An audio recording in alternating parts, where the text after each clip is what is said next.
Dünya musulmanlarının bir bölegi Aksa mescidinden we ol ýerde bolup geçýän wakalardan habarly we güýçleriniň ýeteninden Aksa mescidin we ol ýeriň musulmanlarynyň azatlygy üçin kömek edýärler.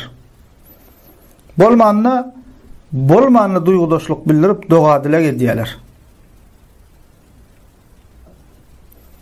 Emma yine bir bölek musulmanlaryň Aksa mescidinden habary ýok.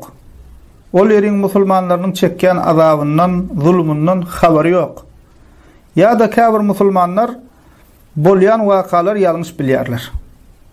Sebebi habar ýene-de şol Siyonist jöhütleriň tarabyny tutýan habar kanallaryndan dinleýärler.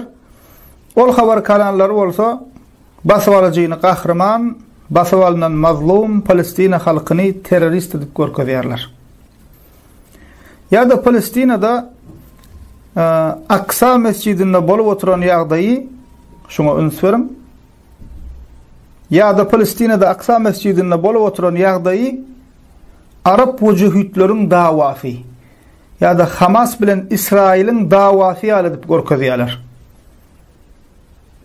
Näme üçin edýärler? Başga insanlaryň, sada musulmanlaryň Aksa meselesinden ünsün sowmak üçin edýän oýunlary. Aslynda musulman doganlar Palestinada we Aksa mescidinde bolup oturan ýagdaýlar, Palestina we Aksa mescidi meselesi Palestinaly musulmanlaryň meselesi däl, tutuş ümmetin meselesi. Allah takdir edipdir, şol ýerde şol araplar ýaşaýar. Olaň ýerine bizem bolup bilerdik, başga musulman halkam bolup bilerdi. Mesele o taýynyň Palestinaly ýa Arap ýa başga millet bolmagyny däl. Şu meseleň özi tutuş ümmetin meselesi. Her bir musulmana degişli mesele.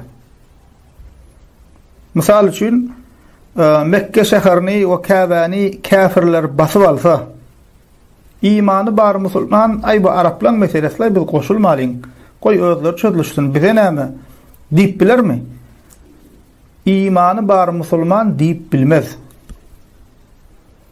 Edil şonuň ýaly musulman olanlar Aksa mescidi meselesi hem şeýle.